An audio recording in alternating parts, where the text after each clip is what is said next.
भन्ने कुरा यो पहिला पनि डिस्कस गरिसकेकै कुरा हो हैन। तर यसलाई अब यहाँनेरि ल्याएर फेरि जोड्नुको चाहिँ के कारण छ, त्यो कारण चाहिँ अब एकछिनमा भनौँला। अहिले चाहिँ अब हामीले चाहिँ के भनेको थियौँ भन्दाखेरि चाहिँ प्यासिभ रेसिस्टेन्स फुल्ली मोबिलाइज नहुन पनि सक्छ हैन। प्यासिभ रेसिस्टेन्स जति मोबिलाइज हुन्छ हामीले क्याल्कुलेसनमा प्यासिभ रेसिस्टेन्सको भ्यालु भनेको त्यही नै हो। जस्तो यो फिगरमा हेर्नुहुन्छ भने यो एरिया अफ ट्रायंगल ओएडी बराबर चाहिँ के हुन्छ त, यो भनेको फुल्ली मोबिलाइज हुन सक्ने के हो, प्यासिभ रेसिस्टेन्स हो। तर सधैँ यति नै बराबरको प्यासिभ रेसिस्टेन्स फुल्ली मोबिलाइज हुन्छ भन्ने जरुरी छैन हैन। त्यो अवस्थामा हामीले के गरेको थियौँ भने एउटा भर्टिकल लाइन एमएन तानेको थियौँ र हामीले चाहिँ के भनेको थियौँ भने मोबिलाइज हुने प्यासिभ रेसिस्टेन्सलाई कति कन्सिडर गरेको थियौँ, यो एरिया अफ ट्र्यापेजोइड ओएएमएन बराबर चाहिँ के गरेको थियौँ, कन्सिडर गरेको थियौँ। यति मात्रै के हुन्छ त, यति मात्रै प्यासिभ रेसिस्टेन्स के हुन्छ, मोबिलाइज हुन्छ भनेर हामीले हेरेका थियौँ। अब हामीले त्यही अनुसारले के लेखेको थियौँ भने passive resistance P2 dash equals to area of triangle OAD divided by factor of safety है। त्यसलाई हामीले P2 डैश भनेर लेखेका थियौँ। त्यो भनेको के हो त भन्दाखेरि जति फुल्ली डेभलप हुनु पर्थ्यो अथवा जति फुल्ली मोबिलाइज हुनु पर्थ्यो त्यो मोबिलाइज भइरहेको छैन। जे होस् एउटा सर्टेन पोर्सन मात्रै के भइरहेछ त, मोबिलाइज भइरहेको छ। हो, त्यही कति मात्रै मोबिलाइज भइरहेको छ त भन्दाखेरि त्यही एरिया अफ ओएएमएन बराबरको मोबिलाइज भइरहेछ। त्यो भनेको कति हुन्छ त भन्दाखेरि जति मोबिलाइज हुन सक्थ्यो त्यो divided by factor of safety है। ठीक छ, हामीले यो कुरा हेरेका थियौँ है। त्यही अनुसारले हामीले टेन्सन निकाल्दाखेरि पनि कन्सिडर गर्नुपर्ने के थियो, जति मोबिलाइज हुन्छ त्यति मात्रै कन्सिडर गर्नुपर्ने भनेर हामीले हेरेका थियौँ। त्यो भनेको कति बराबर हो, P2 डैश बराबर हो। ठीक छ, यतिसम्म यो कुरामा समस्या नहुनु पर्ने हो। ठीक छ, यो कुरामा केही समस्या छ भने भनौँ है।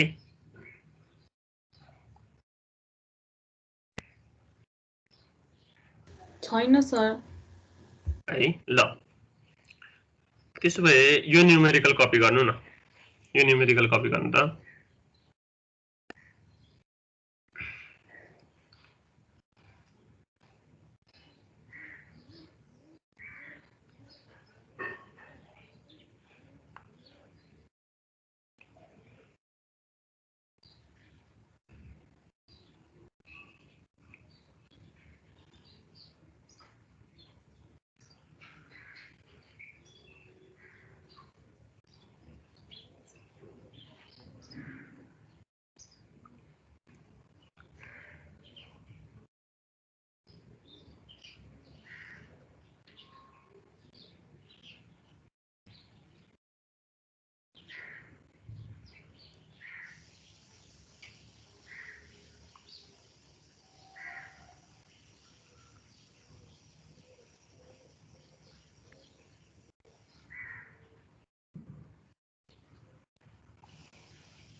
यो क्वेशन कपी गर्नुभयो?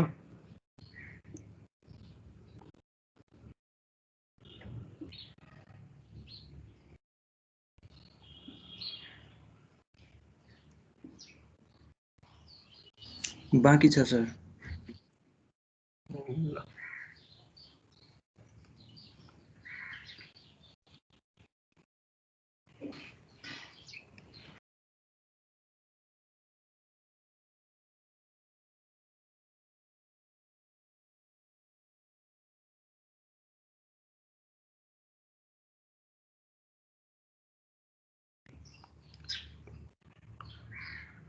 ल हेरौँ है। यो क्वेशन हामीले यस्तो खालको क्वेशन गरिराखेको क्वेशन हो है। यसमा केही पनि छैन, बस के भनेको छ भने एउटा हाइट कति बराबरको 6.4 मिटर बराबरको सोइल चाहिँ रिटेन गर्छ रे जसको फाइ कति छ 30 डिग्री छ, युनिट वेट कति छ 19 kilonewton per metre cube छ है। अब टाई रड चाहिँ 1.2 मिटर बिलो द टप बाँधेको छ र स्पेस कति मिटरको स्पेसिङमा राखेको छ 3 मिटरको स्पेसिङमा राखेको छ। हामीले पहिला पनि के भनेको थियौं भने यो 3 मिटरको स्पेसिङ यो लेन्थसँग आउने कुरा हो, यसको हाम्रो न्यूमेरिकल क्याल्कुलेसनसँग खासै अर्थ राख्दैन है। ल अब हामी चाहिँ यसलाई सल्भ गर्नतिर लागौं। यो सल्भ गर्दाखेरि चाहिँ हामीले के बुझ्न पर्छ भन्दाखेरि चाहिँ यो question factor of safety equals to 2 भनेर राख्दिनाले र factor of safety equals to 2 भनेर यो क्वेशन हटाइदिनाले है त्यतिमै यो क्वेशन के हुन्छ, दुईटा क्वेशन हुन्छ है। त्यो कुरा चाहिँ बुझ्नु पर्यो। यदि factor of safety equals to 2 भनेर दिएन भने हामीले पुरै एरिया अफ ट्रायंगल ओएडी अथवा प्यासिभ साइडतिर बन्ने ट्रायंगल पुरै कन्सिडर गरेर के गर्न पर्थ्यो, हामीले क्याल्कुलेसन गर्न पर्थ्यो, जुन हामीले गर्दै आइरहेका थियौं है। त्यो कुनै हाम्रो लागि अब अहिले यो अवस्थामा आइसकेपछि त्यो कुरा हाम्रो लागि नौलो कुरो हुनु भएन है, त्यति कुरा बुझ्न पर्छ। र जब factor of safety equals to 2 भनेर क्वेशनले दिएको छ भने हामीले के बुझ्नु पर्यो भने जति प्यासिभ रेसिस्टेन्स फुल्ली मोबिलाइज हुन्थ्यो त्यसको आधी मात्रै मोबिलाइज हुने रहेछ। किन भन्दाखेरि हामीले त P2 ड्याश भनेको के भनेर हेरेका थियौं, area of triangle divided by factor of safety भनेपछि फ्याक्टर अफ सेफ्टीले के निर्धारण गर्दो रहेछ त, कति प्यासिभ रेसिस्टेन्स चाहिँ मोबिलाइज हुन्छ त भन्ने कुरा निर्धारण गर्दो रहेछ। यो केसमा फ्याक्टर अफ सेफ्टी 2 भएकोले गर्दाखेरि हाम्रो P2 ड्याश भनेको एरिया अफ ट्रायंगल ओएडी बराबर फ्याक्टर अफ सेफ्टी अथवा 2 हुन्छ भन्ने बित्तिकै के बुझ्नु पर्यो, आधा मात्रै के हुन्छ त मोबिलाइज हुने रहेछ भन्ने कुरा बुझ्नु पर्यो। ठीक छ, यतिसम्म बुझिन्छ? यो क्वेशनको कुरा बुझिन्छ? बुझिन्छ सर। क्वेशन भन्दा धेर पर गइराख्न परेन अहिलेलाई, बस यो क्वेशनले भन्न खोजेको कुरा चाहिँ के हो भनेर बुझ्नु पर्यो। यदि फ्याक्टर अफ सेफ्टी भनेर तपाईहरुलाई क्वेशनमा दिएको थिएन भने त्यो भनेको तपाईको नर्मल क्वेशन हो, त्यो भनेको तपाई फुल्ली मोबिलाइज हुन्छ भनेरै हेर्नुहुन्थ्यो। तर यो केसमा अब फ्याक्टर अफ सेफ्टी भनेर दिइसकेपछि सबै फुल्ली मोबिलाइज हुन्छ भनेर भन्न पाइएन, त्यही भएर हामीले त्यही अनुसारको क्याल्कुलेसन गर्न पर्यो है। ल हेरौँ है त, क्वेशनले दिएको कुरा भनेको यस्तो हो र हामीलाई के फाइन्ड गर्न भनेको छ, डेप्थ अफ इम्बेडमेन्ट डी क्याल्कुलेट गर्न भनेको छ। त्यो कुरा चाहिँ ख्याल गर्न पर्यो। यो भनेको अब तपाईको केसमा यस्तो हुन्थ्यो कि यदि फ्याक्टर अफ सेफ्टी भनेर दिएको थिएन भने यो क्वेशन यस्तो हो। यो क्वेशनमा हामी के गर्थ्यौं, सिधै moment about p equals to 0 गर्थ्यौं, p1 भनेको एरिया अफ ट्रायंगल एबीसी भनेर निकाल्थ्यौं, p2 भनेको एरिया अफ ट्रायंगल ओएडी भनेर निकाल्थ्यौं र तिनीहरुको मोमेन्ट अबाउट p गर्ने बित्तिकै हामीले के पाउँथ्यौं, सोलुसन पाइहाल्थ्यौं अथवा डेप्थ अफ इम्बेडमेन्ट डी पाइहाल्थ्यौं। तर अहिलेको स्थिति त्यो रहेन। यो क्वेशनमा फ्याक्टर अफ सेफ्टी दिएको हुनाले गर्दा हामीले के गर्नु पर्यो त भन्दाखेरि फ्याक्टर अफ सेफ्टी दिएको केसमा हामीले यसरी कन्सिडर गर्नु पर्यो। मैले के गरेको छु यहाँनेरि भन्दाखेरि एउटा कुरा के बुझ्नु पर्यो भने यो mn बराबर एउटा भर्टिकल लाइन ताने र त्यही अनुसारले त्यो हाइट भनेको चाहिँ कति माने, मैले h भनेर माने। अब यहाँनेरि एउटा कुरा मैले के लेखेको छु भने अल्फा केपी गामा डी भनेर लेखेको छु। यो के लेखेको त भन्दा यदि एडी बराबर केपी गामा डी हुन्छ भने है, यदि एडी बराबर केपी गामा डी हुन्छ भने मैले के माने भने एम चाहिँ त्यसको केही पोर्सन होला नि त हैन, कति फ्र्याक्सन चाहिँ होला त अथवा त्यसको कति पोर्सन चाहिँ एम हो त भनेर हेर्न मात्र खोजेको, जसलाई मैले के लेखे त्यो चाहिँ alpha times KP gamma D होला नि त भनेर मैले लेखे। त्यो अल्फा केपी गामा डी लेखेको बुझ्नुहुन्छ, एम लाई मैले अल्फा केपी गामा डी लेखेको बुझ्नुहुन्छ? केही समस्या छ त्यो बुझ्नमा? छ भने भनौँ है, छ भने भन्नु होला। छैन सर है, त्यो भनेको सर्टेन फ्र्याक्सन चाहिँ एडी को सर्टेन फ्र्याक्सन चाहिँ मैले एम माने है, त्यही मात्रै गरेको। ल अनि मैले त्यसको हाइटलाई चाहिँ कति मान्दे, h मान्दे। अब हामीलाई टोटल p2 ड्याश भनेको त यो ट्रापेजोइड बराबर हो, OAMN बराबर हो। तर अब के गर्नु पर्यो त भन्दाखेरि यहाँनेरि लिने पनि मोमेन्टै हो, summation moment about mp equals to 0 नै गर्ने हो। तर अब मोमेन्ट निकाल्दाखेरि लिनुपर्ने फोर्स भनेको कुन एरिया बराबरको हो, OAMN बराबरको। यदि फ्याक्टर अफ सेफ्टी भनेर नदिएको भए कति बराबरको हुन्थ्यो, ट्रायंगल ओएडी बराबरकै हुन्थ्यो। तर फ्याक्टर अफ सेफ्टी दिइसकेकोले गर्दाखेरि हामीले UAMN बराबरको ट्रापेजोइड बराबरकोले दिने फोर्स मात्र के गर्ने हो हेर्ने हो। त्यही भएर हामीलाई चाहिँ त्यही अनुसारको के चाहियो त लाइन अफ एक्सन चाहियो है। अब त्यो ट्रापेजोइडको लाइन अफ एक्सन थाहा पाउनको लागि चाहिँ मैले यहाँनिर फेरि के गरेको छु भने त्यो ट्रापेजोइडलाई एउटा ट्रायंगल र एउटा रेक्टेंगलमा के गरे छुट्याए हैन। दुईटा ज्योमेट्रिक फिगर अथवा दुईटा ज्योमेट्रिक शेपमा हामीले के गर्यौं त्यसलाई टुक्र्यायौं। एउटा ट्रायंगल बन्ने भयो, एउटा रेक्टेंगल बन्ने भयो। ठीक छ। अब त्यो रेक्टेंगलको हाइट h छ भने ट्रायंगलको हाइट अथवा यो OR भनेको कति हुने भयो d माइनस h हुने भयो है। अब यसरी सल्भ गर्दाखेरि हेर्नु त अहिले हामीले लिएको अथवा अहिले हामीले सपोज गरेको प्यारामिटर अथवा भ्यालुहरुमा हामीलाई अल्फा पनि अननोन छ, h पनि अननोन छ, d त हामीले के गर्नुपर्ने छ क्याल्कुलेट गर्नुपर्ने छ है। त्यही भएर अब एउटा मात्रै अननोन छ भने पो सल्भ गर्न सकिने स्थिति रहन्छ हाम्रो लागि।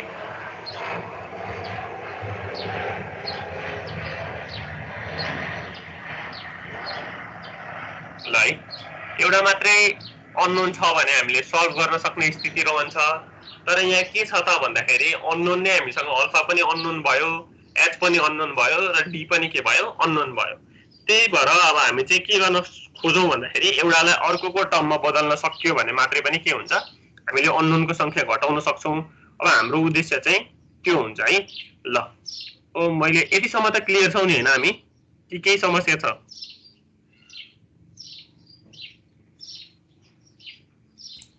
छैन सर। ल है त। ल मैले के र केपी निकाले जुन भनेको 1/3 र 3 हुने भयो। मैले के लेखे भने मैले यो दुईटा ट्रायंगललाई सिमिलर ट्रायंगल मानेर गरेको छ जुन अन्तर्गत के पर्यो त भन्दाखेरि यो ट्रायंगल ORN हैन र यो ट्रायंगल OAD यो दुईटा ट्रायंगललाई मैले के माने सिमिलर माने। त्यस अन्तर्गत मैले के लेखे भने NR divided by AD equals to OR divided by OA भनेर लेखे है। यो भनेको करस्पोन्डिङ पार्ट्सहरुलाई चाहिँ मैले के गरेको छु यसरी इक्वेट गरेको छु। ठीक छ। यो गर्न पाइन्छ नि हैन?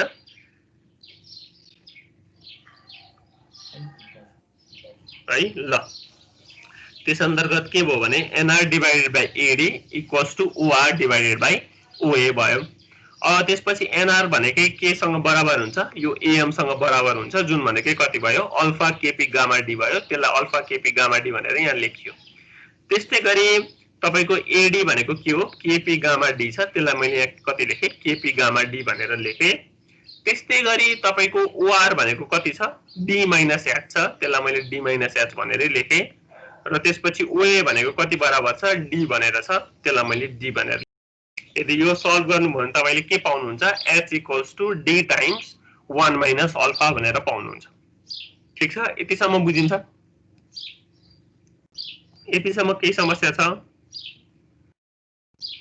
छैन सर। है ल भनेपछि हेर्नु त h लाई चाहिँ हामीले d र अल्फा को टर्ममा लेख्न सक्यौं है। तर एउटा कुरा फेरि यहाँनेर के बुझ्नु पर्यो भने हामीसँग त d पनि अननोन छ अल्फा पनि अननोन छ है। अब d फाइन्ड गर्यो भने त हाम्रो एन्सर सकिने हाल्यो। हामीले खोजेकै त्यो d हो, डेप्थ अफ इम्बेडमेन्ट d हो है। अब त्यो डेप्थ अफ डीप इम्बेडमेन्ट d भनेको अब तपाईको p नगरिकन नआउने केस नै होला। अब हामी चाहिँ के गर्न खोज्छौं त भन्दाखेरि चाहिँ अल्फा इक्वल्स टु अल्फा को भ्यालु चाहिँ हामीले के गर्न खोज्छौं पत्ता लगाउन सक्यौं भने चाहिँ के गर्न सकिने रहेछ h लाई d को टर्ममा लेख्न सकिँदो रहेछ। त्यो हुने बित्तिकै हामीसँग नम्बर अफ अननोन के हुन्छ h र d मात्र हुन्छ। तर एउटालाई अर्कोको केसमा हामीले लेख्न सक्यौं भने त हामीले इक्वेसनमा नम्बर अफ अननोन एउटा मात्रै बनाउन सक्छौं भन्ने कुरा हो। त्यसरी हामी अब के गर्न खोज्छौं त पहिला अल्फा को भ्यालु पत्ता लगाउन खोज्छौं है। अल्फा को भ्यालु पत्ता लगाउन चाहिँ मैले के गर्ने भयो भने area of OAMN equals to area of OAD divided by factor of safety. ठीक छ। यो कुरा बुझिन्छ? Area of OAMN equals to के भयो area of triangle OAD divided by factor of safety. हामीले गरेको कुरा के नै हो त्यही नै हो। हामीले पढेको कुरा बुझेको कुरा र थ्योरीमा हेरेको कुरा त्यही नै हो। यहाँ मैले त्यही लेखेको मात्र हो। अब मैले एरिया अफ OAMN लाई चाहिँ के लेखिरहेको छु भने त्यो भनेको एरिया अफ ट्रापेजोइड मानेर मैले के गरिरहेको छु त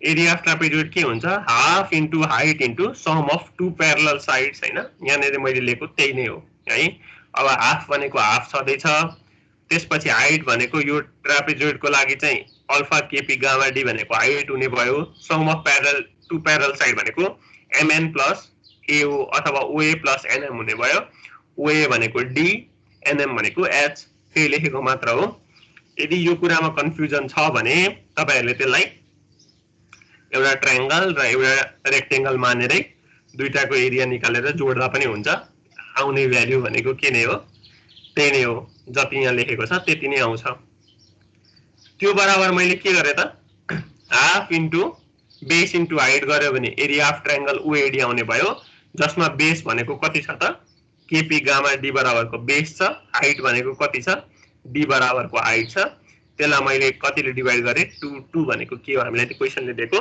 फ्याक्टर अफ सेफ्टी हो है यतिसम्म केही समस्या छ यो एक्सप्रेसन लेखेकोमा के समस्या छैन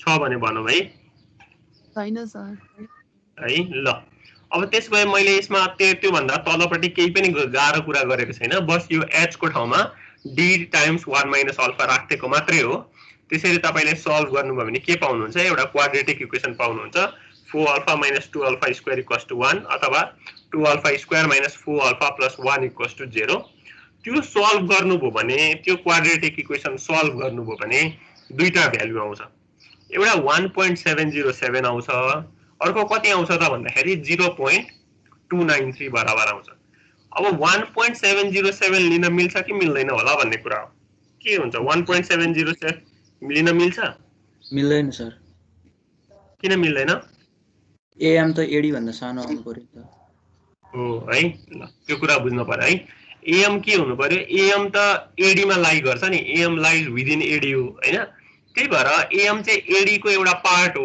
अनि त्यो पार्ट नै होल भन्दा ठुलो कहिले पनि हुन सक्दैन है त्यही भएर एएम चाहिँ एडी भन्दा ठुलो हुन सक्दैन त्यही भएर हामीले चाहिँ एएम को भ्यालु 1 भन्दा अथवा अल्फा को भ्यालु 1 भन्दा बढी लिन सक्ने स्थिति छैन त्यही भएर हामीले कति लिन्छौं त अल्फा को भ्यालु 0.293 भनेर लिन्छौं ठीक छ बुझिन्छ यतिसम्म के समस्या छ छैन सर है ल अब हामीलाई हेर्नु त h थाहा थिएन d थाहा थिएन अल्फा थाहा थिएन है अब हामीले के थाहा पायौं अल्फा थाहा पायौं है अल्फा थाहा पाउने बित्तिकै अब हामीले के गर्न सक्ने भयौं h लाई d को टर्ममा d लाई h को टर्ममा लेख्न सक्ने भयौं भनिसकेपछि हामीले हाम्रो इक्वेसनमा नम्बर अफ अननोन्स कति मात्रै बनाउन सक्ने भयौं एउटा मात्रै बनाउन सक्ने भयौं त्यो भयो भने हामीले डेफ इम्बेड सक्छौं पत्ता लगाउन सक्छौं है त ल यतिसम्म के बुझ्न पर्यो त भन्दाखेरि अहिलेसम्म हामीले गरेको गाह्रो कुरा केही पनि छैन अहिले हामीलाई चाहिँ फ्याक्टर अफ सेफ्टी भनेर क्वेशनले दियो त्यही भएर हामीले चाहिँ फुल्ली मोबिलाइज हुन्छ हुँदैन भन्ने कुरा थाहा पाउन सकेनौं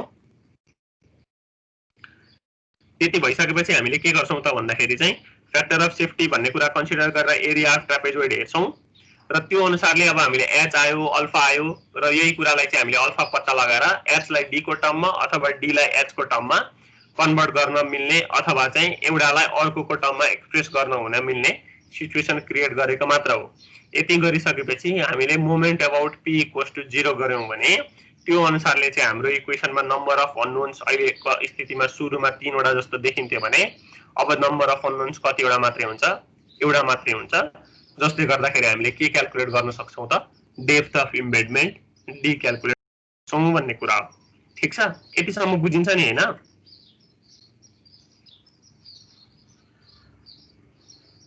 हजुर सर है ल अब त्यसपछि अब के गरौँ त भन्दाखेरि समेसन मोमेन्ट अबाउट p = 0 गरौँ ल हेर्नु है अब मैले के लेखेको छु भन्दाखेरि चाहिँ p1 हैन p1 भनेको एरिया अफ ट्रायंगल एबीसी बराबरले दिने त्यो p1 को मलाई p सम्मको डिस्टेन्स चाहिन्छ तर मलाई त के थाहा छ p1 चाहिँ b बाट कतिमा लाग्छ 2/3 अफ इट्स हाइट यसको हाइट भनेको कति h + d भनेपछि 2/3 अफ कति लेख्नु पर्यो h + d लेख्नु पर्यो तर त्यो भनेको त कति देखि लाग्ने हो b देखि लाग्ने हो मलाई चाहिएको त कति देखि लाग्ने चाहिएको p देखि लाग्ने चाहिएको त्यही भएर मैले कति डिस्टेन्स घटाउँछु यो y बराबरको डिस्टेन्स घटाउँछु ठिक छ भनेपछि यो p1 को मोमेन्टम थाहा हुने भयो अब मैले चाहिँ त्यो p2 dash p2 dash 1 p2 dash 2 भनेर लेखेको छैन सिधै मैले के गरेको छु भने यो एरिया अफ ट्रायंगल ONR ले दिने पनि एउटा फोर्स यसको पनि मोमेन्ट निकाल्नु पर्यो र यो एरिया अफ रेक्टेंगल AMNR ले दिने फोर्स यसले दिने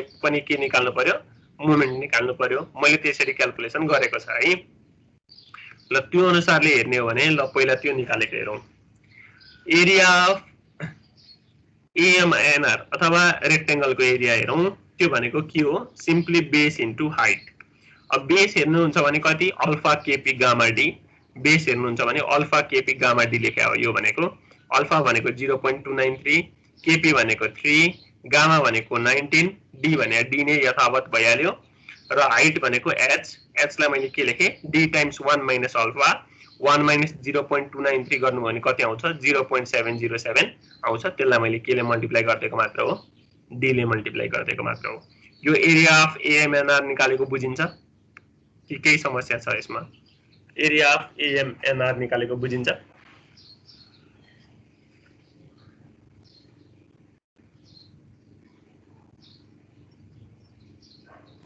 बुझिन्छ सर है ल भनेपछि 11.80 d स्क्वायर आउने रहेछ है ल अब यसले दिने मोमेन्ट हेरिहालौं न त 11.80 d स्क्वायर त यसले दिने फोर्स हो हैन यो फोर्स मानिलियौ यो फोर्स त कहाँबाट अब मलाई त कहाँदेखि चाहिएको p देखि चाहिएको है मलाई त r देखि थाहा हुन्छ नि किनभने यो त रेक्टेंगल हो रेक्टेंगलको त हाफमा लाग्छ भनेको h/2 रेक्टेंगलको लाग्ने h/2 है रेक्टेंगलको लाग्ने h/2 तर मलाई त चाहिएको यो भनेको त r देखि मात्रै आयो मलाई त चाहिएको p देखि हो भनेपछि यो pr बराबरको डिस्टेन्स जोड्नु पर्यो जसको लागि मैले कसरी छुट्याउँछु po बराबरको एउटा डिस्टेन्स ur बराबरको एउटा डिस्टेन्स है ur भनेको कति d minus h मैले कति लेख्ने भए d minus h र op बराबर अथवा po बराबर कति 6.4 minus y y कति दिएको छ 1.2 त्यही भएर मैले कति लेख्ने भए 6.4 minus 1.2 भनेर लेख्ने भए ठीक छ यो रेक्टेंगलले दिने मोमेन्टमा केही समस्या छ रेक्टेंगल बराबरको फोर्सले दिने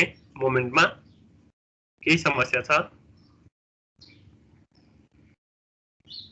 छैन सर ए ल अब त्यसोभए अर्को कुरा के हेर्न पर्यो त भन्दाखेरि चाहिँ अर्को ट्रायंगल छ ट्रायंगल के छ ONR बराबर छ यसले दिने पहिला एरिया निकालौं ONR को एरिया हेर्ने भने half into base into height हो हाफलाई मैले यहाँ 0.5 भनेर लेख्थे बेस भनेको यही बेस हुन्छ alpha KP gamma D alpha को ठाउँमा 0.293 केपी को ठाउँमा 3 गामा को ठाउँमा 19 डी को ठाउँमा डी भइहाल्यो र त्यसपछि हुने भयो d minus h अब h को ठाउँमा फेरि के राखेको d टाइम्स 1 minus अल्फा अथवा 1 minus 0.293 भनेको 0.707 त्यही 0.707 यसरी सल्भ गर्नु भने कति आउँछ 2.446 d स्क्वायर आउँछ यतिसम्म केही समस्या छ यो एरिया अफ ट्रायंगल निकालेकोमा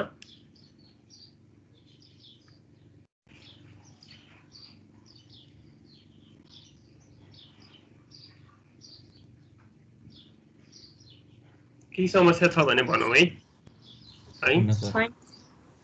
ल अब त्यसो भए यो एरिया अफ ट्रायंगल भयो अब यसको पनि यसले दिने मोमेन्ट पनि निकालौं यसको लाइन अफ एक्सन हामीले कसरी थाहा पाउन सक्छौं यो O बाट चाहिँ कतिमा लाई गर्छ 2/2 अफ इट्स हाइट यसको हाइट भनेको कति d minus h भनेपछि मैले 2/3 अफ d minus h भनेर यसरी लेख्ने भए त्यो भनेको त मलाई O देखिको थाहा भयो मलाई थाहा पाउनु पर्ने त p देखिको थियो त्यही भएर मैले कति जोड्छु OP बराबरको डिस्टेन्स जोड्छु जुन भनेको h minus y हो अथवा 6.4 minus 1.2 हो यति गरिसकेपछि हामीले के गर्यौं सबै फोर्सले दिने मोमेन्ट अबाउट p हामीले के गर्न सक्ने भयौं क्याल्कुलेट गर्न सक्ने भयौं यतिसम्म केही समस्या छ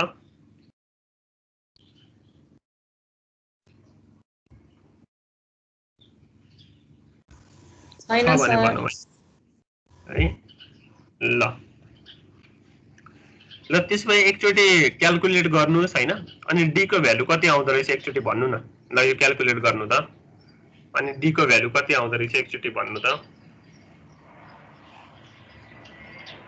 यो सल्भ गरौँ है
सल्भ गर्ने ट्राई गर्नु है त कति आउँदो रहेछ डी।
कसैले सक्नु भएन? कति आयो होला कि बाँकी नै छ?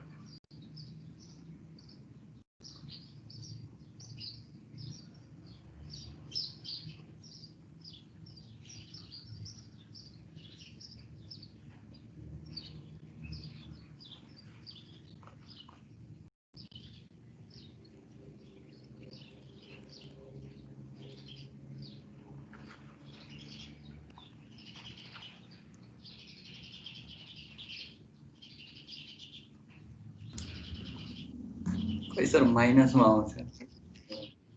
कसरी माइनसमा आउँछ? तिनटै भ्यालु माइनसमा आयो।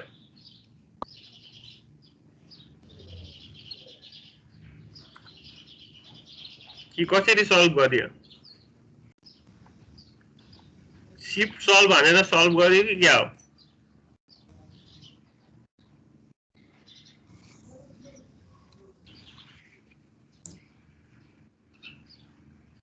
इक्वेसन बनाएर दिएर सिफ्ट सल्भ भनेको त होइन नि।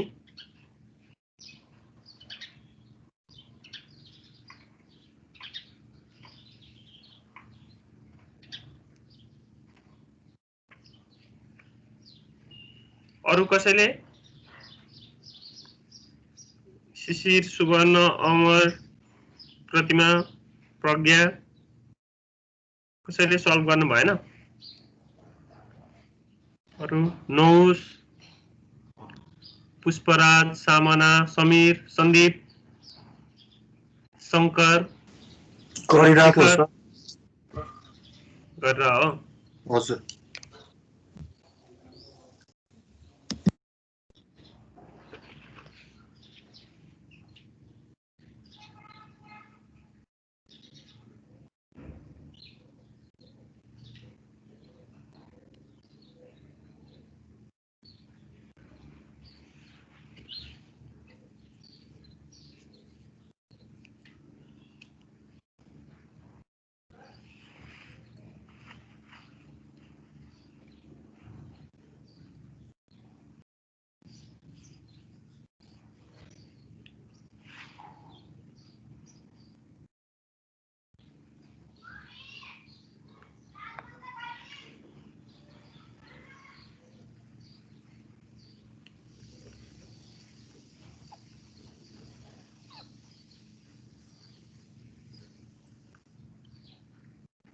अहिलेसम्म त्यही भएर अब सिट पाइको न्युमेरिकल हेर्नुभयो भने चाहिँ गर्ने मोमेन्ट निकाल्ने एन्सर निकाल्ने भन्ने छ, तर जुन त्यो एन्सर निकाल्नुमा चाहिँ दुःख छ के है। तपाईहरुले क्याल्कुलेटरमा सिधै सिफ्ट सल्भ इक्वल्स टु गरेर गर्दाखेरि एउटा मात्रै भ्यालु आउँछ, त्यो भ्यालु अब तपाईको एन्सर हो हैन। त्यही भएर त्यो कुरा गाह्रो छ। त्यही भएर अलिकति आफैले पनि के गर्नुपर्छ त, सिम्प्लिफाई गर्नुपर्छ। सिम्प्लिफाई नगरिकन एन्सर टुङ्गो लाग्ने स्थिति चाहिँ सिट फाइलमा चाहिँ हुँदैन। त्यही भएर अब एकचोटि आफैले पनि गर्नुस् भनेर भने हो। अब सायद अब अहिलेसम्म कति 8 वटा न्युमेरिकल 9 वटा न्युमेरिकल गरिसक्यो हैन। त्यसमा तपाईहरुले कति चाहिँ क्याल्कुलेटर दबाउनु भयो भन्ने कुरा चाहिँ हो के है। अब यो सल्भ गर्नेलाई मात्र अलिकति दुःख थाहा छ यसको, नभए चाहिँ यसको दुःख थाहा पाउनलाई चाहिँ यो सल्भ गर्नै पर्छ।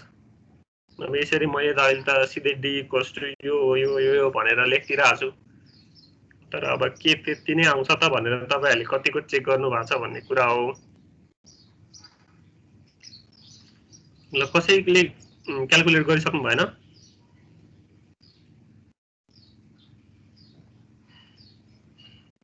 अरु कसैले? रोहित बाहेक?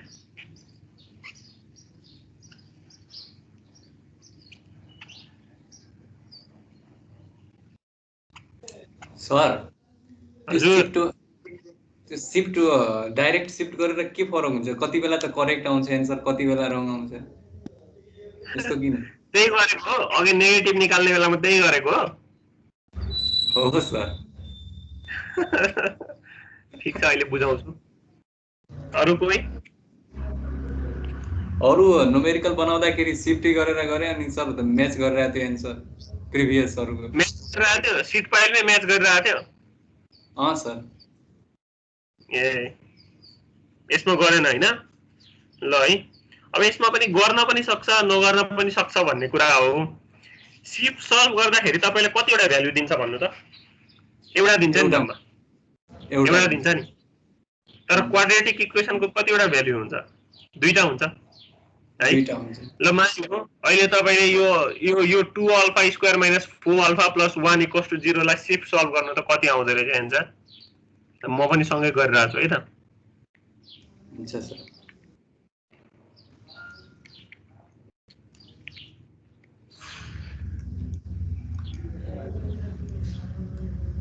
अब तपाईलाई म शिफ्ट सल्भको कुरो बुझाइदिन्छु। कति आयो एन्सर? 0.292 0.292 आयो हैन? ल अब के गर्नु भने इक्वल्स टु दाप्नु एकचोटी, अनि त्यहाँ x इक्वल्स टु भनेर सोध्या होला नि हैन? त्यसमा 3 राख्नु त एकचोटी, 3 राख्नु त। x इक्वल टु के राख्नु सर? 3 राख्नु न, 3 राखेर इक्वल्स टु हाल्नु त। 1.707। ओ देख्नुभयो? दुईटा आयो नि एन्सर हैन? अब के हुन्छ भन्दाखेरि त्यही भएर सुरुमा तपाईले शिफ्ट सल्भ हान्नु भन्दा अगाडि 2x स्क्वायर माइनस, हजुर मैले शिफ्ट सल्भ हान्दाखेरि x इक्वल टु जहिले पनि 1 राखेर सल्भ गर्छु सर। हो ठीक छ, जति राखेर सल्भ गर्नुहुन्छ त्यो फरक भएन के। तपाईको एन्सर त्यो भ्यालुबाट कता नजिक छ उले त्यो देखाइदिन्छ के, बुझ्नु भयो? ए ठीक छ है। अब त्यसमा तपाईले इक्वल्स टु 2 राखेर सल्भ गर्नुभयो भने सायद 1.707 नै देखाउँछ होला। शिफ्ट सल्भ मैले x इक्वल्स टु 2 राखेर सल्भ गरे भने 1.707 देखाउँछ हेर्नु। त्यही भएर के हुन्छ भने सोल्भ फर x भनेर गर्नुभयो भने एउटा मात्रै भ्यालु देखाउँछ, अनि तपाईको x को भ्यालु कति छ भन्ने कुराले निर्धारण गर्छ है त्यो कुरा चाहिँ। अब अहिलेसम्मको क्याल्कुलेसनमा तपाईको जति पनि हामीले एन्सर निकाल्यौं त्यो सायद 1 भन्दा नजिक थिए कि 1 बाट नजिक थिए होला हैन? त्यही भएर मिलिरहेको हुन सक्छ, तर सधैँ स्थिति त्यस्तो नहुन पनि त सक्छ नि त। त्यो कुरा चाहिँ ख्याल गर्न पर्यो है। कहिलेकाहीँ के हुन्छ भन्दाखेरि क्वाड्रेटिक इक्वेसन भनिसकेपछि d को दुईटा भ्यालु हुने भयो हैन? अब यो केसमा त क्युबिक इक्वेसन आउँछ भनेपछि d को त तीनटा भ्यालु हुने भयो है। त्यही भएर त्यो कुरा चाहिँ तपाईहरुले ख्याल गर्नुपर्छ। त्यही भएर चाहिँ मेरो सजेसन चाहिँ के हो भने शिफ्ट सल्भ गरेर एन्सर ननिकाल्नु होला, अनलेस त्यो लिनियर इक्वेसन होइन। त्यो तिनजेल तपाईहरु शिफ्ट सल्भ गरेर चाहिँ के नगर्नुस्, एन्सर नगर्नुस् है। किनभने त्यो भनेको त मल्टिपल भ्याल्यु हुन्छ, जे पनि हुन सक्छ एन्सर। अब सिफ्ट सल्भले कसरी काम गर्छ भन्ने कुरा तपाईहरुले देखि नै हाल्नुभयो हैन। तपाईले x को भ्यालु कतातिर, अब त्यसको लागि पहिला एन्सरै थाहा हुनु पर्यो के, अनि मात्रै न तपाईलाई चाहिँ थाहा हुन्छ कति आउँदो रहेछ भनेर। त्यही भएर हामीले के गरौँ त भन्दाखेरि यसमा ल अब त्यसो भए यो d को भ्यालु तपाईहरुले सल्भ गर्नुभयो भएन, थाहा भएन। तर d को भ्यालु यदि सल्भ गर्ने हो भने आउने चाहिँ कति हो त भन्दाखेरि d को भ्यालु आउँछ 4.56 मिटर है। अब कतिले सल्भ गर्नुभयो, कतिले गर्नु भएन। यदि गर्नुभयो भने d = 4.56 मिटर आउँछ। अब मलाई समेसन fh = के थाहा छ, 0 भनेर थाहा छ। मैले टेन्सन इन द रड निकाल्नु पर्यो। त्यसको लागि मैले के गर्छु, p1 - p2 dash - t, p2 whole लिन पाइदैन, जति मोबिलाइज भएको छ त्यति लिनुपर्छ, त्यो भनेको p2 डैश। अब मैले p1 र p2 थाहा पाउनु पर्यो। अब मैले p1 र p2 कसरी थाहा पाउँछु, p1 भनेको त simply area of triangle ABC लियो भने भइहाल्यो, त्यो भनेको 380.425 आउँछ। अब p2 डैश थाहा पाउने दुईटा तरिका छ है, कि एरिया अफ OAMN झिक्नुस् हैन, त्यसरी गरे पनि भयो। त्यसको लागि एरिया अफ ONR पहिला हामीले झिकेकै छ, एरिया अफ AMNR पनि झिकेकै छ, त्यो जोड दिने हो भने 14.246 d² आउँदो रहेछ, त्यो भनेको 296.225 किलोन्युटन पर मिटर। यसरी गरे पनि भयो p2 डैश। हैन भने सिम्पली p2 डैश भनेको के हो, area of OAD divided by factor of safety. अब यो केसमा area of triangle OAD divided by 2, area of triangle OAD भनेको half into base into height भनेको half into kp into gamma d² divided by 2 गरे पनि p2 dash आउँछ, जुन भनेको एउटै कुरा भयो कि एरिया अफ ट्रापेजोइड OMN निकालेर गर्नुस्, हैन भने एरिया अफ ट्रायंगल OAD निकालेर गर्नुस्, एउटै नै कुरा आउँछ, जुन भनेको कति भयो 296.225 भयो। यो सल्भ गर्नु हो भने t = 84.20 किलोन्युटन पर मिटर पाउने रहेछौं। यदि फ्याक्टर अफ सेफ्टी को केसलाई हेरेर 40% ले बढाउने हो भने d डैश भनेको 6.40 मिटर आउँदो रहेछ। यतिसम्म बुझिन्छ कि बुझिदैन?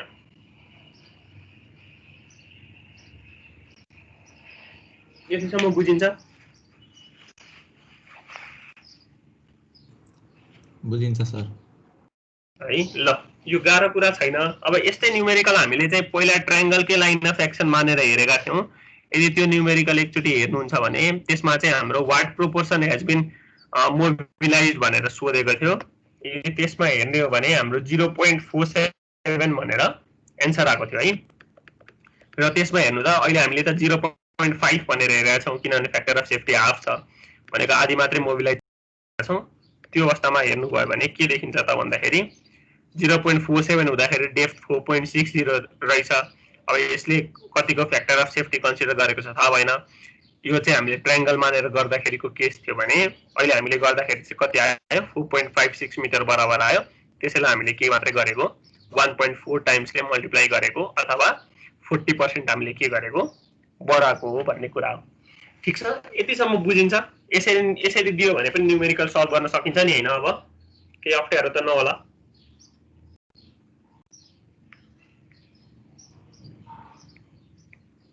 कि केही छ समस्या?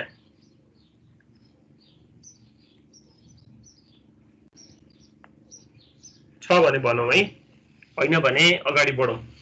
के छ? छैन सर है। ल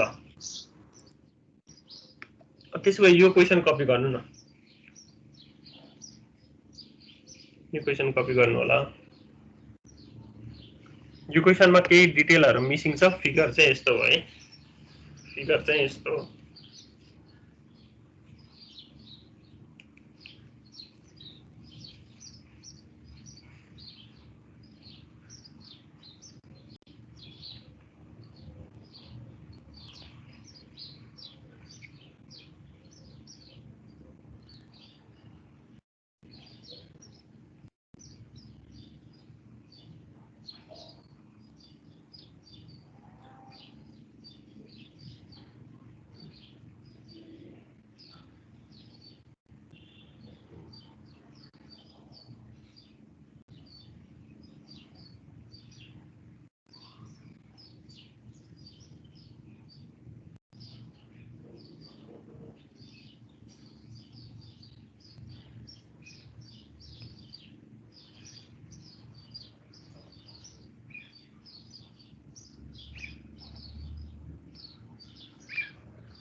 यो फिगर कपी गर्नुभयो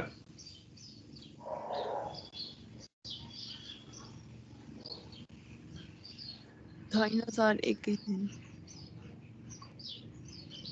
ल यो क्वेशनमा चाहिँ के छ भने नि ड्रेज लाइन भन्दा माथि कोहेसनलेस सोइल छ ड्रेज लाइन भन्दा तल कोहेसिभ सोइल छ अब हामी यति न्युमेरिकल गरिसकेर आइसकेपछि चाहिँ के चाहिँ बुझ्न पर्छ भन्दाखेरि हाम्रो कोहेसनलेस सोइलको लागि हाम्रो प्रेसर डायग्राम कस्तो हुन्छ भर्सक ट्रायंगल हुन्छ तर यसरी वाटर टेबल इन्काउन्टर गर्यौं भने हामीले के गर्छौं यसरी बनाउँछौं है अनि यो पार्ट चाहिँ यो एडेड पार्ट चाहिँ कति बराबर हुन्छ गामा सब टाइम्स हाइट बराबर हुन्छ भनेर चाहिँ हामीले बुझ्न पर्यो है अब जहाँसम्म कोहेसनलेस सोइल छ डायग्राम के हुन्छ त्यतिमै गरेर टुङ्गिन्छ यो केसमा ड्रेज लेभलसम्म छ भनेपछि के हुने भयो यही ड्रेज लेभलमै आएर के हुने भयो डायग्राम टुङ्गिने भयो त्यो कुरा चाहिँ एकदमै ख्याल राख्न पर्छ है त अनि अर्को कुरा चाहिँ के छ भन्दाखेरि चाहिँ कोहेसिभ सोइल भनेर चाहिँ ड्रेज लेभल भन्दा तल छ अब हामीले के सम्झिने भने तपाईहरुलाई सजिलोको लागि हामीले चाहिँ ड्रेज लेभल भन्दा तलपट्टि कोहेसिभ सोइलको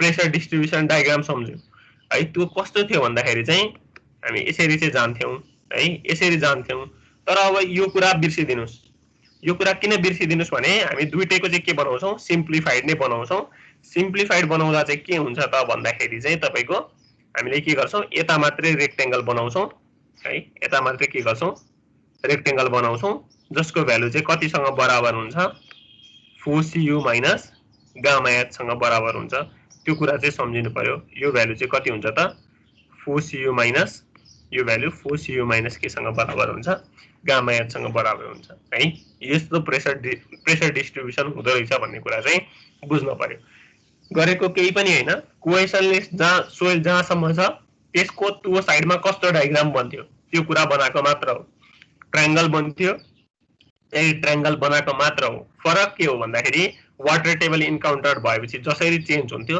त्यसलाई त्यो चेन्जलाई यहाँ देखाएको मात्र छ त्यस्तै गरी कोहेसिभ सोइलको प्यासिभ साइडतिर कस्तो बन्थ्यो यसरी बन्थ्यो सिम्प्लिफाइड डायग्राम बनाउने हो भने यस्तो हुन्थ्यो त्यही कुरालाई यहाँनेरि हामीले रिप्रेजेन्ट गरेका मात्र छौं है त्यही भएर यो कुरा चाहिँ ख्याल गर्न पर्यो मेरो डायग्राम यस्तो बन्छ भन्ने कुरा तपाईलाई पहिले थाहा हुनु पर्यो हुन त अहिलेसम्म गरेको न्युमेरिकलमा पनि हामीले हेरेको त्यसरी नै हो है यो केसमा पनि अब हामीले हेर्न खोजेको भनेको त्यसरी नै हो ल मैले के क्याल्कुलेट गर्छु केपी क्याल्कुलेट गर्छु र मेरो प्रेसर डिस्ट्रिब्युसन डायग्राम यस्तो बन्छ ठीक छ अब मलाई के थाहा छ त के थाहा पाउनु पर्ने छ भने यो बराबरको भ्यालु चाहिँ कति हुँदो रहेछ यो ट्रायंगल बराबरको बेस हैन अनि यो एडेड पोर्सन चाहिँ कति हुँदो रहेछ भन्ने पनि थाहा पाउनु पर्यो हामीले चाहिँ यसरी छुट्याएर गरिराको वाटर टेबलको केसमा हैन हामीले PA1 कन्सिडर गर्छौं PA3 कन्सिडर गर्छौं र यतापट्टि के कन्सिडर गर्यौं PP कन्सिडर गर्यौं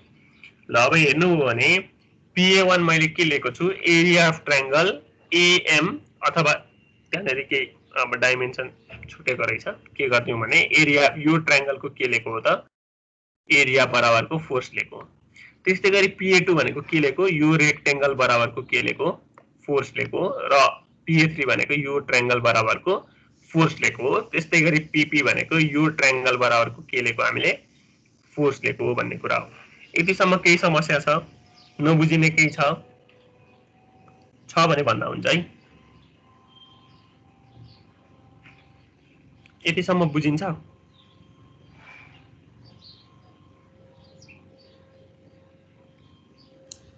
बुझिन्छ सर है ल अब त्यसो भ्यालु कसरी आयो त भन्ने कुरामा जाउँ अब यहाँ मैले 26k भनेर लेखेको छु यो खासै गाह्रो कुरा केही पनि हैन यो भनेको गामा टाइम्स h गामा भनेको हेर्नु त वाटर टेबल भन्दा सोइल ड्राई छ भनेर लेखेको छ हेर्नु है वाटर टेबल रिमेन्स ड्राई भनेर त्यही भएर मैले कति लेख्दिए गामा d भनेर लेखेको ड्राई युनिट वेट लेखेको 13 * 2 भनेर लियो कति भयो 26 k भनेको active work pressure coefficient k ले के गर्दैको मात्र हो मल्टिप्लाई गर्दैको मात्र हो है अब ड्रेज लेभलमा हेर्नु भने 26k माथिकै ट्रायंगलको बेस बराबर यो रेक्टेंगलको पनि बेस हुने भयो कति पोर्सन थपिन्छ त भनेर हामीले जहिले पनि हेरेको थियौ भने गामा सब टाइम्स त्योसँग एसोसिएटेड हाइट है गामा सब भनेको हेर्नु त गामा सेट भनेको 18 भनेर दिएको छ हैन गामा सब भनेको कति दिएको छ 18 भनेर दिएको छ गामा सेट भनेको 18 भनेर दिएको छ त्यस अन्तर्गत गामा सब भनेको के हो gamma sat minus gamma W यदि मैले गामा डब्लु 9.81 को साटो 10 कन्सिडर गरिरहेको छु भने गामा सब कति हुने भयो gamma sat minus gamma W अथवा 18 माइनस 10 गर्ने हो भने 8 हुने भयो गामा सब टाइम्स के हो त हाइट कति भयो त 3 त्यो अनुसारले कति हुने भयो 24 हुने भयो के भनेको के हो एक्टिभ वर्क प्रेसर कोएफिसिएन्ट के ले के गरे हो यसलाई मल्टिप्लाई गरेको मात्र हो ठीक छ यतिसम्म बुझिन्छ हजुर सर त्यो यहाँ हैन 26 के अनि यहाँ पनि 26 के त्यो गामाले त डिफरेन्ट पार्दैन पार्छ कि पार्दैन सर यहाँ स्याचुरेटेड हो यति पोर्सनमा र यतिमा ड्राई हो त्यो पार्ने देखिन्छ त पार्दो रहेछ त पार्न पाइन्छ कि पाइदैन त तपाईलाई के लाग्छ डायग्राममा पार्यो कि पारेन पारेन ओ किन पारेन त भन्दाखेरि ल हेरौँ है पहिला म यसलाई अलिकति इरेज गर्छु नि ल हेरौँ तपाईले अहिलेसम्म हामीले कन्सिडर गरेकोमा यो ठाउँमा प्रेसर थाहा पाउनु पर्यो भने अहिलेसम्म हामीले बुझेको के हो यति बराबरको सोइल मासले दिने प्लस यति बराबरको सोइल मासले दिने हो त्यही हो नि हैन अहिलेसम्म हामीले हेरेको है टोटल कन्सिडर गरौँ है अहिले त्यो पोर वाटर छोड्यौं अहिलेसम्म हामीले बुझेको कुरा त्यही नै हो अब यहाँनेरि बन्ने डायग्राम भनेको कतिले दिने हो भन्नु त यतिले दिने हो नि यति बराबरले दिने हो नि हैन हो बुझिन्छ हो अब यहाँ दिने भनेको त यहाँ प्लस यतिले दिने हो नि त हैन यहाँ प्लस यतिले दिने हो हैन अनि भनेपछि यो पोइन्ट एम मा दिनेलाई त यो 3 मिटरको हाइट अथवा यसको युनिट वेटले केही फरक पार्छ पार्दैन नि यसलाई त केले मात्रै फरक पार्छ यो माथिको सोइलले मात्र फरक पार्छ भनेपछि यो 26 भनेको केले मात्रै फरक पार्ने रहेछ यो भन्दा माथिकोले फरक पार्ने रहेछ भनेपछि यो पोइन्ट पनि निकाल्नु छ भने त यो माथिको प्लस तलकोले दिने हो नि त भनेपछि माथिकोले दिनेलाई त यो तलको दिनेले कहिले फरक पार्दो रहेछ त पार्दैन नि त त्यही भएर 26 के त के हुन्छ त्यही 26 के मात्रै हुन्छ अनि यति यो 3 मिटर बराबरले दिने चाहिँ के भएर आको यसरी थपिएर आको नि त त्यही भएर 26 के त माथि जे छ तल पनि कति नै हुने भयो त्यही 26 के नै हुने भयो बुझिन्छ यो कुरा कि बुझिएन बुझियो सर ल त्यो कुरा झुक्किन भएन किनभने त्यो 26 के भनेको त त्यो भन्दा माथिकोले दिएको मात्रै कन्सिडर गरिराको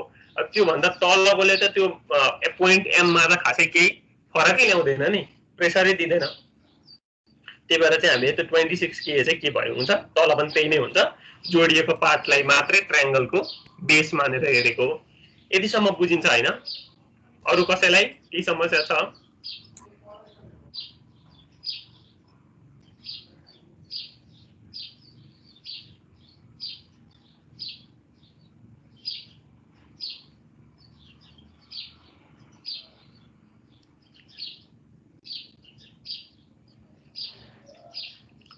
ल है यतिसम्म केही समस्या छैन भने अब हामी हेरौं अब हामीले गर्ने भनेको moment about p equals to 0 गर्ने हो जस अन्तर्गत मैले pa1 लेखे भने यो ट्रायंगलको लाइन अफ एक्सन पत्ता लगाउनु पर्यो त्यो भनेको 2/3 अफ इट्स हाइट a देखि त्यो भनेको 2/3 * 2 भनेको 1.33 आउँछ त्यो भनेको 1 यो t भन्दा कता लाई गर्ने भो तल लाई गर्ने भो त्यो भने पछि pa1 ले दिने मोमेन्ट कस्तो भयो एन्टी क्लक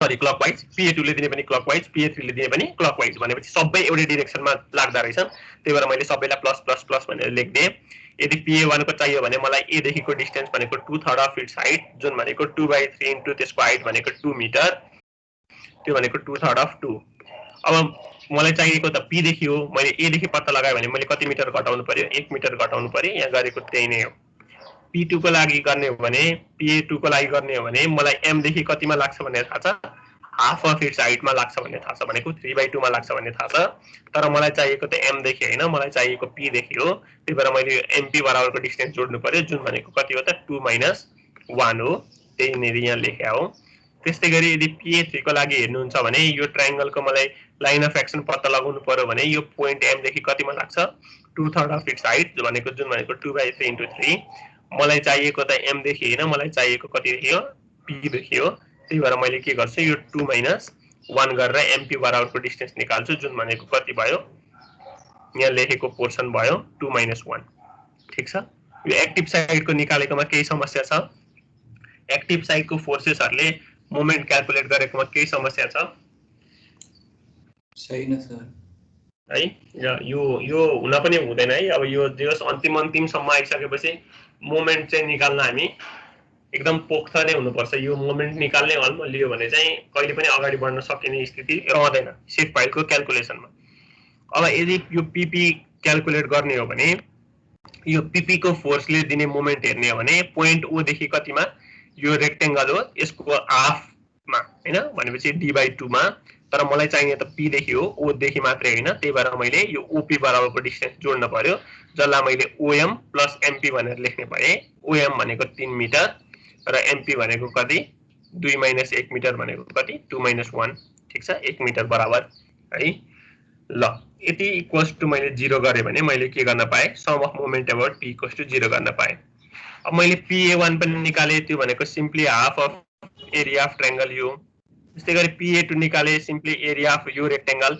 pa3 निकाले एरिया अफ यो ट्रायंगल pp निकालेको हेर्नुस् अब pp भनेको के छ 4cu - गामा h * d छ अब तपाईले pressure distribution 4cu - gamma h * d गर्दाखेरि के लिनु पर्यो त 4 * 20 है यो कुरा चाहिँ विचार गर्नु होला 4 * 20 त्यो 20 क्वेशनले दिएकै छ त्यसपछि माइनस गामा h अब यसमा गामा लिँदाखेरि कति लिने भयो यो वाटर टेबल भन्दा माथि कति नै छ 13 * हाइट कति नै छ 2 बराबरकै छ प्लस यो कति हुने भयो 18 * 3 यो कुरा चाहिँ किन भन्दाखेरि यो वाटर टेबल भन्दा तल कतिपटि छ गामा स्याट छ त्यही भएर मैले कति नै लिए 18 * 3 भनेरै लिए अब यो 18 * 3 भनेरै किन लेको भन्दाखेरि हामीले जहिले पनि के हेरेको छौं भन्दाखेरि यो 4cu - गामा h यदि यो ड्रेज लेभलमा क्याल्कुलेट गर्नुहुन्छ भने पनि 4cu - गामा h नै हो है त्यो भनेको नेट प्रेशर डिस्ट्रिब्युसन भनेर हेरेको थियौ त्यो भनेको pp - pa यदि कोहेसिभ सोइलमा जुनै ठाउँमा क्याल्कुलेट गर्नुभयो भने पनि के गरिन्छ कति आउँछ 4cu - गामा h नै आउँछ त्यही भएर हामीले कति लेको यो बेसमा पनि त्यही 4cu - गामा h बराबरकै रेक्टेंगल कन्टिन्यू गरेको मात्र हो ठीक छ यतिसम्म केही समस्या छ बुझ्न छ भने भनौं है सर गामा सेट हुन्छ कि गामा समर्ज हुन्छ सर त्यहाँ अब यो चाहिँ के हो भन्दाखेरि यो भनेको तपाईले पुरै टु पोइन्टमा कति प्रेशर लाग्छ भनेर हेर्दै हुनुहुन्छ हैन त्यो भनेको ड्रेज लेभलमा कति आइराको छ भनेर हेर्दै हुनुहुन्छ त्यो अवस्थामा चाहिँ टोटल ओभरबर्डन प्रेशर भनेको तपाईले के लिनुहुन्छ त टोटल गामा भनेको त्यो माटो बराबर कति माटो बराबरकै प्रेशर आउने हो त त्यो गामा स्याट बराबरकै युनिट वेट भएको माटोको प्रेशर आउने हो तपाईले त्यो गामा स्याट नै किन लिनुहुन्छ त भन्दाखेरि चाहिँ यो भनेको चाहिँ pp - pa को ओभरअल भ्यालु तपाईले कम्प्युट गरेको हो के है तपाईको यो पोइन्ट ओ मा क्याल्कुलेट गर्नुभयो भने कति नै हुन्छ 4cu - गामा h यता इन्टरमिडिएट पोइन्टमा क्याल्कुलेट गर्नुभयो भने कति नै हुन्छ 4cu - गामा h है यो ड्रेज लेभलमा हामीले क्याल्कुलेट गरेको पनि पहिला हामीले क्याल्कुलेसन गरेर हेर्या हो हैन त्यसमा 4cu - गामा h नै आएको थियो त्यही भएर हामीले त्यही 4cu - गामा h ड्रेज लेभलमै आकोलाई पनि के गरेको यहाँ बेससम्म कन्टिन्यू गरेको जुन कति नै आउँछ 4cu - गामा h नै आउँछ त्यही भएर त्यो इन्भल्भ भएको गामा भनेको रेस्पेक्टिभ गामा नै हो जति हाइट बराबरको गामा d छ त्यति हाइट बराबरकै गामा h र जति हाइट बराबरको गामा स्याट छ त्यति हाइट बराबरकै गामा स्याट त्यो कुरा चाहिँ बिर्सिन भएन है किनभने हामीले कोहेसिभ सोइलको थ्रुआउट प्रेशर डिस्ट्रिब्युसन को केसमा यदि सल्भ गरेको हेर्नु भएको छ भने त्यसमा पनि के नै गरेको छ भन्दाखेरि हामीले सोइलको टोटल युनिट वेट नै कति मानेर गरेको गामा मानेर गरेको त्यही भएर त्यहाँनेरि त्यस्तो समस्या देखिएको होइन तर त्यहाँनेरि हामीले प्रेशर डिस्ट्रिब्युसनमा प्लट गरेको चाहिँ के हो त भन्दाखेरि pp - pa प्लट गरेको जसको भ्यालु जहिले पनि के नै हुन्छ 4cu - गामा h नै हुन्छ बुझिन्छ यति कुरा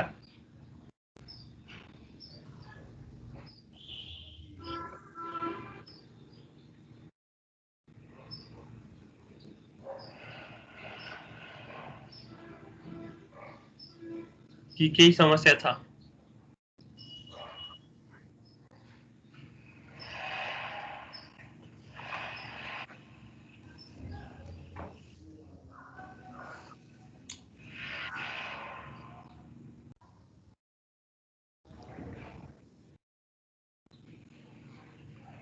अब यदि यही कुरालाई राखेर सल्भ गर्नुभयो भने डी को भ्यालु 0.78 मिटर आउँछ र टेन्सन इन द रड निकाल्नु पर्यो भने समेसन होरिजोन्टल फोर्स इक्वल्स टु 0 गर्नुहुन्छ, जस अन्तर्गत यदि सल्भ गर्नु भने तपाईले पाउने भनेको 23.03 किलोन्युटन पर मिटर हो।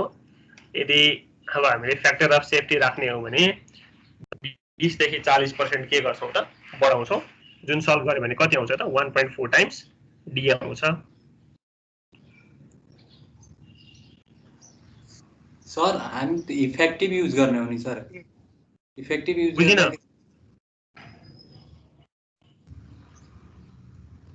सेचुरेटेड पोर वाटर माइनस हुँदैन सर?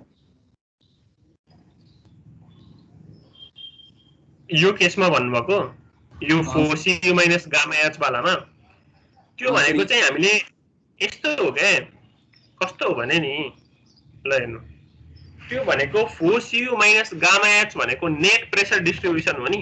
हामीले डेरिभेसन गर्दाखेरि नै हेरौँ है त। ल त्यसो भए तपाईलाई म एकचोटि अब त्यही पुर्याउने भए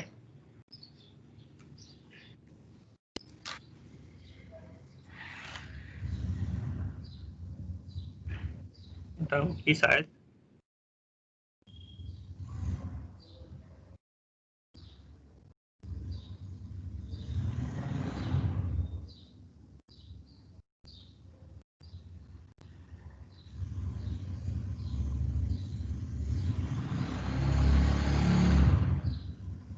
होइन यहाँनिर हामीले के हेरेका छौँ भने नि, यहाँ हामी के कन्क्लुजनमा पुगेका थियौँ भने जहिले पनि कति हुँदो रहेछ फोर्सियु माइनस गामा एचमा हुँदो रहेछ नि त हो। यो भनेको हामीले नेट प्रेसर डिस्ट्रिब्युसन प्लट गरेको नि त फोर्सियु माइनस गामा एच। यदि तपाईले पोर वाटर प्रेसर कन्सिडर गर्नुस्, ल एक्टिभको पनि घटाउनु पर्यो, त्यसो यो डेरिभेसनमै के हुने भयो भने यहाँनिर तपाईको के हुने भयो 2cu माइनस हैन, एक्टिभको लागि पनि पोर वाटर प्रेसर घटाएर कन्सिडर गर्नुस्, प्यासिभको लागि पनि पोर वाटर प्रेसर घटाएर कन्सिडर गर्नुस्, ठीक छ। अब त्यो हुँदाखेरि दुईटैबाट उति नै घटाउनु भनेको लास्टमा एउटै क्वान्टिटी नै घटाउनु होइन त। जस्तो तपाईले नेट प्रेसर हेर्न खोज्दै हुनुहुन्छ, मानिलियो एउटा 10 बाट तपाईले 8 घटाउनु भयो हो, 10 बाट 8 घटाउनु भयो नि, ठीक छ। 10 माइनस 8 गर्नु र मानिलियो 10 बाट पनि पोर वाटर प्रेसर घटाइयो, 8 बाट पनि पोर वाटर प्रेसर घटाइयो, मानिलियो मैले दुईटैबाट घटाए है, दुई मैले के गरे दुईटैबाट घटाए भनेको 10 बाट 2 घटाउनु भनेको 8, 8 बाट 2 घटाउनु भनेको 6, गर्नुको रिजल्ट के हुन्छ एउटै हुन्छ नि। बुझ्नु भयो कि बुझ्नु भएन? हो, यो भनेको प्रेसर डिस्ट्रिब्युसन प्लट गरेको हुँदैन के। कोहेसिभ सोइलमा हामीले हेर्नु भने जहिले पनि के प्लट गरेर हुन्छ, जहिले पनि रिजल्टेन्ट प्लट गरेर हुन्छौँ नि त हामी, पीपी माइनस पीए। अब पीपी बाट पनि पोर वाटर प्रेसर घटाउनुस्, पीए बाट पनि पोर वाटर प्रेसर घटाउनुस्, दुईटै घटाएर फेरि एक आपसमा घटाउनुको रिजल्टेन्ट र यतिकै दुईटै घटाउनुको रिजल्टेन्ट के हुन्छ त बराबर हुन्छ। बुझिन्छ यो कुरा कि बुझ्नु भएन? हो, त्यही भएर यो चाहिँ नेट रिजल्टेन्ट प्रेसर चाहिँ हामीले चाहिँ प्रेसर डिस्ट्रिब्युसन डायग्राममा बनाएको भएर तपाईले घटाउनु वा नघटाउनु हैन, त्यो गर्दाखेरि डिफरेन्स त के हुन्छ त एउटै आउँछ। त्यही भएर त्यो कति हुन्छ त 4cu माइनस गामा एच हुन्छ भनेर लेख्या हो। ठीक छ, बुझिन्छ? अब बुझिन्छ सर है। ल अब त्यसो भए ल है त, अब सिट पाइलमा हामीले गर्न खोजेको न्युमेरिकल चाहिँ यति नै हो। अब आज चाहिँ म भर्सक ट्युटोरियल हाल्ने प्रयास गर्छु हैन, अथवा असाइनमेन्ट दिने प्रयास गर्छु। अब त्यसमा हेर्नुभयो भने चाहिँ यो चाहिँ हामीले एङ्कर सिट पाइलको केसमा एउटा गर्यौं न्युमेरिकल, जहाँनेरि माथि कोहेसनलेस सोइल छ, तल कोहेसिभ सोइल छ। अब मैले त्यसमा राखेको एउटा न्युमेरिकल चाहिँ कस्तो छ भने माथि कोहेसनलेस छ, तल कोहेसिभ नै छ, त्यही नै हो। तर यो अहिले जसरी हामीले एङ्करमा गर्यौं त्यो चाहिँ केमा छ त क्यान्टिलिभर सिट पाइलमा छ। एकचोटि त्यो चाहिँ आफैले के गर्नु होला, ट्राई गर्नु होला भन्ने कुरा हो है। अब यसमा यो सिट पाइलसँग सम्बन्धित यो च्याप्टरमा अझै स्टेबिलिटी अफ रिटेनिङ वालसँग सम्बन्धित न्युमेरिकल त बाँकी नै छ। अहिले हामीले सिट पाइलसँग सम्बन्धित न्युमेरिकल हेर्न खोजेको चाहिँ यति नै हो है। अब तपाईहरु अब एकचोटि त्यो असाइनमेन्टमा हेर्नु होला, ट्युटोरियलमा हेर्नु होला, त्यसमा केही आएन भने अथवा यही डिस्कसन गरिसकेको हैन, अहिले त अब हामी सँगै डिस्कसन गरिरहेछौँ, त्यही अनुसारले अब अहिले त अब कति कुरा बुझिएन भने अहिले सोधिया छ हैन, बुझ्न सकिन्छ। तर पछि यही कुरा हेर्दै जाँदाखेरि कहीँनेरि फेरि समस्या आउन सक्छ है, बुझे जस्तो लागेको कुराहरु पनि फेरि नबुझिएको रहेछ कि भन्ने जस्तो पनि हुन सक्छ।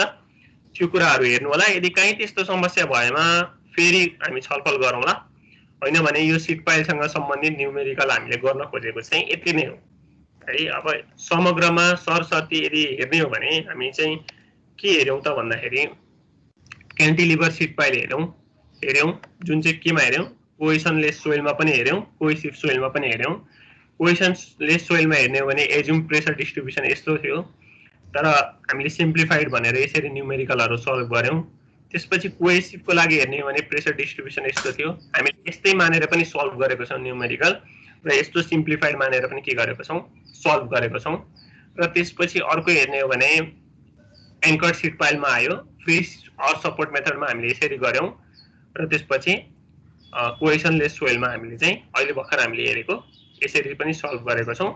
र फिक्स्ड अर सपोर्ट मेथडमा हामीले यदि जाने हो भने हामीले के गरेको छौं त, पोइन्ट अफ कन्ट्राफ्लेक्सर भन्दा तलकोलाई चाहिँ हामीले कन्सिडर गरेको छैनौं। टेस्ट बराबरको शियर फोर्स चाहिँ हामीले के गर्दिन्छौं, त्यही पोइन्ट अफ कन्ट्राफ्लेक्सरमा ल्याएर लगाइदिन्छौं र त्यही अनुसारले हामीले सल्भ गर्छौं। यी भए जाँचमा तपाईहरुलाई सोध्न सक्ने क्वेशनहरुको कुराहरु भयो।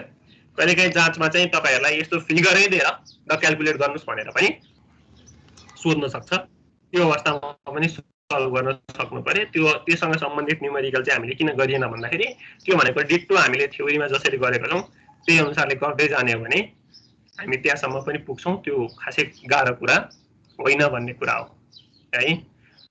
त्यही पनि एकचोटि हेर्नु होला, केही त्यस्तो समस्या लागेमा फेरि त्यही अनुसारले छलफल गरौँला। होइन भने आज हामीले गर्न खोजेको डिस्कसन चाहिँ यति नै हो। अब अर्को क्लासमा अब हामी योसँग सम्बन्धित अब तपाईहरुकोमा थ्योरी छ, ग्याबियन वाल भन्ने, त्यसपछि कफर ड्याम भन्ने कुराहरु, अनि त्यसपछि प्रोपोर्सनिङ अफ रिटेनिङ स्ट्रक्चर भन्ने छ।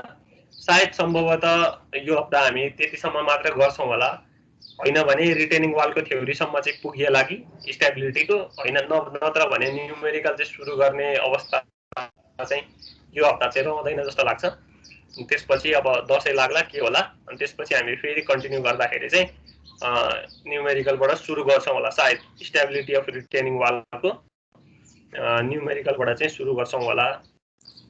होइन भने एकचोटि यो सर र हेर्नु होला। अब म पीडीएफ एट्याच गर्दिनै हाल्छु, अनि त्यही अनुसारले केही समस्या भयो भने फेरि छलफल गरौँला। होइन भने अब हामी चाहिँ अगाडि बढ्दै जान्छौं। अब सबभन्दा गाह्रो भनेको अलिकति बुझ्नलाई अब कतिको गाह्रो सजिलो के लाग्यो, यो च्याप्टर जो बुझ्यो भने अब यो भन्दा पछाडीको च्याप्टरहरु खासै यस्तो अलिक तनावपूर्ण अथवा यति फिगर सम्झिनु पर्ने अथवा प्रेसर डिस्ट्रिब्युसन यस्तो हुनुपर्ने यस्तो भनेर चाहिँ आउने सम्भावना छैन भनौं न। त्यही अनुसारले बुझिन्छ होला सायद।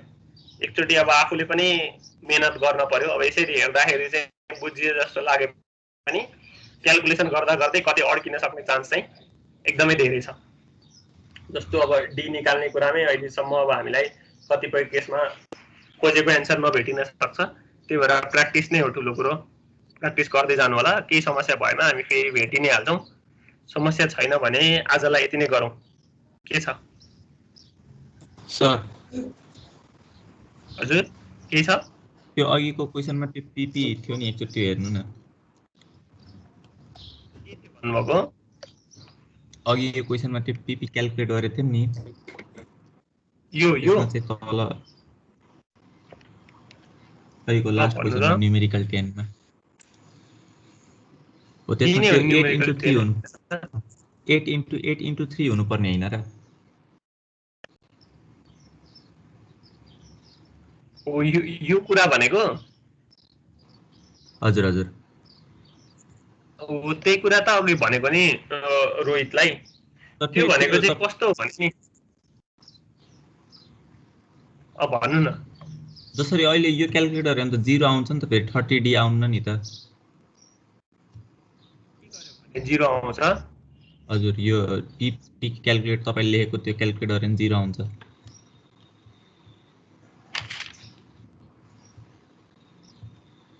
$13 into 2 plus 54, 80 minus 80. एकैछिन है।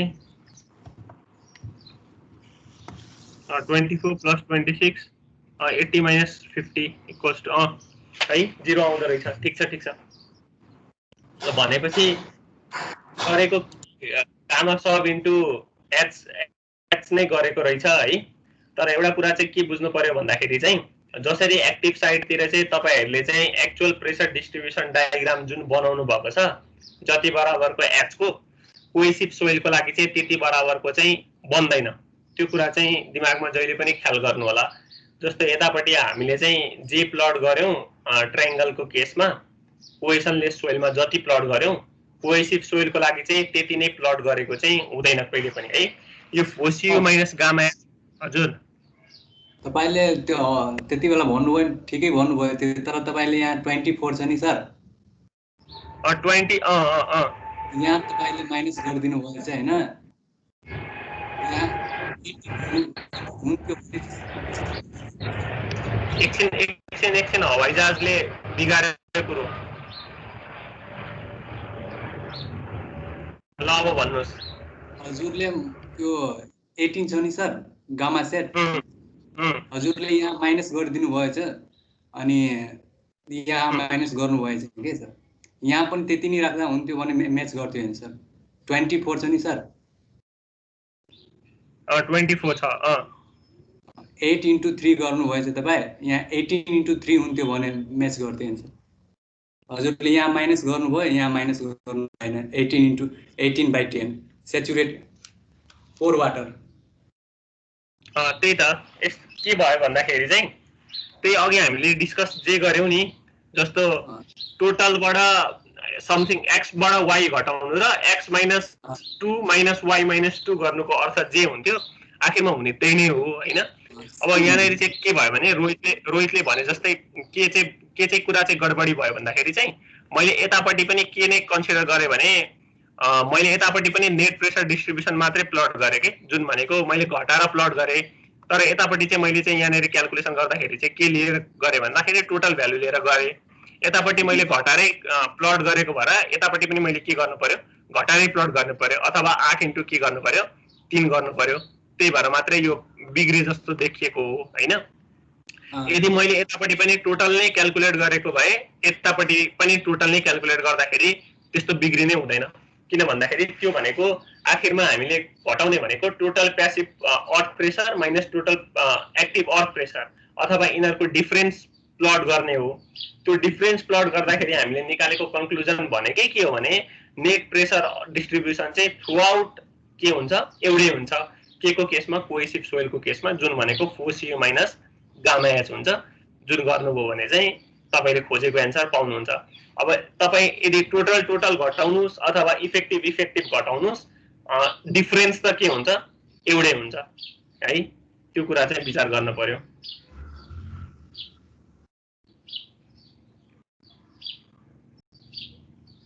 बुझ्नु भयो यति बुझ्छु सर है। 10 बाट 5 घटाउनु र 7 बाट 2 घटाउनु त एउटै कुरा हो नि त। अब 10 बाट 5 घटाएको भनेको तपाईको टोटल स्ट्रेस र टोटल स्ट्रेस घटाए जस्तो भयो। अनि त्यसपछि 7 बाट 2 घटाएको भनेको चाहिँ तपाईको इफेक्टिभ स्ट्रेस घटाएको जस्तो भयो। त्यो कुरा चाहिँ विचार पुर्याउनु होला है। सर एउटा त्यो टेन्सन जोन छ नि सर कोहेसिभ सोइलमा। फेरि भन्नु त फेरि भन्नु पर्यो। टेन्सन जोन एकदम काटेर आयो के। टेन्सन त्यस्तै छ सुवर कोहेसिभ सोइलमा। ए यो केसमा टेन्सन जोनको कुरा किन आएन भन्नुभयो? हैन सर त्यो कोहेसिभ सोइलमा टेन्सन जोन छ नि सर। त्यो बुकमा हेर्दाखेरि कुनैमा त्यो टेन्सन जोन दिएछ कुनैमा टेन्सन जोन नदिइकन बनाएछ सर। अनि त्यहाँ ग्रेभल भनेर लेखेछ सर के। ग्रेबल भनेर के कन्डिसनहरू बुझ्न सकेन सर त्यो बुकमा। यस्तो हो, कुनै कुनै केसमा चाहिँ तपाईँले भनेको जस्तो यो एबाटै डायग्राम सुरु गरिदिएको छ होइन, यो हामीले क्वेसनमा जस्तो गरेको छौँ यसरी नै सुरु गरिदिएको हुन्छ, कुनै कुनैमा यसरी बनाइदिएको हुन्छ सिधै है। तर हामीले चाहिँ कसरी हेऱ्यौँ भने हामीले चाहिँ यसरी बनाएर हेऱ्यौँ होइन, यही क्वेसन होला तपाईँको है। अब त्यो भनेको अब त्यहाँनिर हेर्नुभयो भने तपाईँको भिएनएस मूर्तिमा हेर्नुभयो भने धेरैवटा केस छ क्या, त्यही भएर त्यो धेरैवटा केस हेर्नु भने अब है त्यो प्रेसर डिस्ट्रिब्युसन डायग्राम कस्तो कस्तो हुँदो रहेछ भनेर। अब त्यहाँनिर यदि यसरी बनाइदिएको छ होइन, सिधैको केसमा cohesive soil purely cohesive soil छ भने मेरो सजेसन यहाँबाट कहिले पनि सुरु नगर्नु होला, जहिले पनि टेन्सन जोन के गर्नु होला देखाइदिनु होला है। तपाईँको अब यदि यो पोर्सनमा यदि टेन्सन जोन छैन, यदि फिगरमा बनाएको छैन भने त्यहाँनिर केही न केही कोहेसनलेस मेटेरियल युज गरेको होला सायद केसमा। तपाईँले के छ भनेर राख्नु भएको छ भनेर भन्नुभयो, त्यहाँनिर कस्तो केसमा चाहिँ एबाटै सुरु गरेको छ भनेर भन्नुभएको थियो नि अघि। ग्रेबल भनेर हैन सर, राम्रोसँग पढ्दैन, तर ग्रेबल भनेर त्यो टेन्सन जोन नदिइकन त्यो डाइरेक्ट त्यस्तो गरेर हैन, अनि कुनै कुनै कन्डिसनमा त्यो टेन्सन जोन छ, कुनै कुनै कन्डिसनमा टेन्सन जोन छैन कोहेसिभ सोइलमा, तर हामीहरु त टेन्सन जोन बनाएर गर्छौं सर। हो, हामी कोहेसिभ सोइल भनेर दियो भने जहिले पनि टेन्सन बनाएरै गर्छौं, त्यसमा तपाईं दुई मात्रै नराख्नुस् हैन। जहिले पनि कोहेसिभ सोइल भनेर दियो भने हामी टेन्सन जोन निकाल्ने, टेन्सन जोनले वालमा प्रेसर दिदैन भनेर पनि लेख्ने, र त्यो भन्दा तलपट्टिको जहाँबाट चाहिँ ट्रायंगल पोर्सन सुरु हुन्छ यो एक्टिभ साइडतिर त्यहाँबाट हामी सुरु गर्छौं है। त्यो एबाटै सुरु गर्ने भन्नेतिर कहिले पनि हामी कोहेसिभ सोइलको लागि त्यो कुरा सोच्दै नसोचौं, अनलेस अब त्यहाँनेरि कोहेसनलेस मेटेरियल दिएको होला अथवा चाहिँ केही दिएको होला त्यो भन्दा टपमा त्यो केस छ भने त्यो बेग्लै कुरा हो। होइन भने जबसम्म हामीलाई प्योरली कोहेसिभ सोइल छ अनि त्यसपछि अनड्रेन्ड कोहेजनको केस छ, भ्यालु दिएको छ भने हामी जहिले पनि के नै मान्छौं, टेन्सन जोन एक्जिस्ट गर्छ भनेरै मान्छौं। ठीक छ, बुझिन्छ यतिसम्म है? त्यसमा कन्फ्युज नहुनुस् है ल। अनि अर्को कुरा चाहिँ यदि कोहेसिभ सोइल भनेरै दिएको छ भने कहीँ अब अस्ति हामीले पनि भनेका थियौं, अब यो एंकर सीट पाइलको केसमा हेर्नुहुन्छ भने चाहिँ यसरी कोहेसिभको सिम्प्लिफाइड डायग्राम बनाएरै सल्भ गरेको छ। तर कहीँ हेर्नुहुन्छ भने मैले पहिला पनि भनेको थिएँ टोटलकै लागि पनि कोहेसिभ सोइलको लागि चाहिँ कहीँ त्यो सोलुसन सिधै रेक्टेंगल बनाएर मात्रै पनि सल्भ गरेको छ भनेर हामीले पहिला पनि एउटा न्यूमेरिकल चाहिँ हेरेका थियौं के। अब सम्झिनुहुन्छ हुन्न थाहा छैन हैन, त्यो गर्दाखेरि डेप्थ अफ इम्बेडमेन्टको भ्यालु चाहिँ फरक आएको थियो। यसरी सिम्प्लिफाइड मेथड भनेर भन्यो भने यसरी सल्भ गरेको पनि पाइएको छ हामीले है कोहेसिभ सोइलमा। तर अब यस्तो भनिसकेको छैन भने मेरो सजेसन के थियो भने यसरी नगर्नु, यसको लागि हामीले के गर्नुपर्छ, अलिकति दुःख चाहिँ गर्नुपर्छ, तर कसरी सल्भ गर्ने भन्दाखेरि यही जसरी यो प्रेसर डिस्ट्रिब्युसन हामीले थ्योरीमा जसरी गरेका थियौं न्यूमेरिकल गर्दाखेरि पनि के नै गर्नु, यसरी नै सल्भ गर्नु भन्ने नै कुरा थियो। यसरी नै बनाएर यसमा चाहिँ के दुःख हुन्छ भने हामीलाई यो जेड को भ्यालु थाहा हुँदैन, यो जेड को भ्यालु थाहा पाउनलाई हामीले के गर्नुपर्छ, sum of horizontal forces equals to के गर्नुपर्छ, 0 गर्नुपर्छ। त्यति मात्र दुःख हो, हैन भने अरु केही पनि छैन गाह्रो है। बुझिन्छ यो कुरा?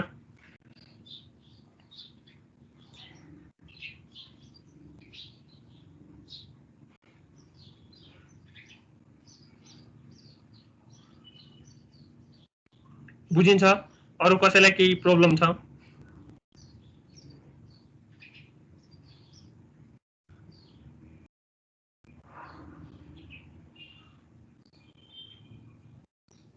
छैन सर।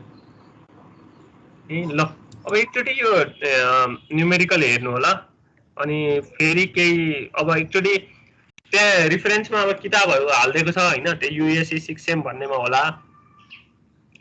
अब बिसी पुण्यमेयाको पनि छ, तपाईहरुलाई भनेको भिएनएस मूर्तिको पनि छ, तपाईहरुको जुन टेक्स्ट बुक भनेर मेन्सन गरेको छ, त्यसपछि केआर अरोरा भनेर पनि छ। अब कतिपय कुराहरु केआर अरोरामा सजिलो छन्, कतिपय बिसी पुण्यमेयामा सजिलो छन्। अब तपाईहरुको भिएनएस मूर्तिमा चाहिँ धेरै छ, धेरै कुराहरु हैन। अब त्यो कुराहरु चाहिँ त्यही अनुसारले हेर्दै पनि जानु होला रेफरेन्स बुकहरु। अब कुनै कुनै च्याप्टरहरु हामी सोल्ली एउटै बुकको मात्रै फलो गर्छौं, जस्तो अब च्याप्टर 6 बियरिङ क्यापेसिटी हेर्नुहुन्छ भने हामी पुरै बिसी पुण्यमेयामा जे छ त्यो फलो गर्छौं। हैन। अब त्यस्तो कुराहरू चाहिँ अब त्यो च्याप्टरमा पुगेपछि पनि भन्दै जाउँला। नभए चाहिँ जता जता जे सजिलो छ अब बुझ्नलाई त्यता त्यता त्यही कुराहरू एडप्ट गर्दै जाने हो। किनभने कतिपय किताबहरूमा एउटा स्कुल अफ थटबाट सल्भ गरेको छ, कतिपय किताबमा अर्को स्कुल अफ थटबाट सल्भ गरेको छ। अनि त्यो दुईटा कुराहरू हेर्दाखेरि कहिलेकाहीँ अब दुईटै कुरा आफ्नो ठाउँमा सही छ तर मिसम्याच हुन सक्ने चान्स धेरै छ। त्यही भएर चाहिँ कहाँबाट कुन कुन किताब हेर्ने भनेर चाहिँ हामी त्यही अनुसारले भन्दै पनि जाउँला। होइन भने अब आजलाई यो च्याप्टरलाई चाहिँ अब हामीले गर्न खोजेको चाहिँ यति नै हो। ग्रेनुलर सोइल दिएर सर त्यो पनि यो टपिकलाई भनौँ न, बुझिन फेरि भन्नु त एकचोटि। सर त्यो टेन्सन जोन जहाँ दिएछ नि त्यहाँ ग्रेनुलर सोइल दिएछ सर के। ग्रेनुलर सोइल भनेको सर त्यही कोहेजनलेस भयो हैन सर? हो, ग्रानुलर सोइल भनेर दिएको छ भने त कोहेसनलेस भयो नि त। सर है त्यसैले सर टेन्सन कोहेसनलेस सोइल भनेर भनेपछि टेन्सन जोन दिने कुरा भएन है। यदि कोहेसिभ छ भने जहिले सम्झिनुस् टेन्सन जोन हामीले दिनै पर्छ, त्यो कुरा चाहिँ बिर्सिन भएन है।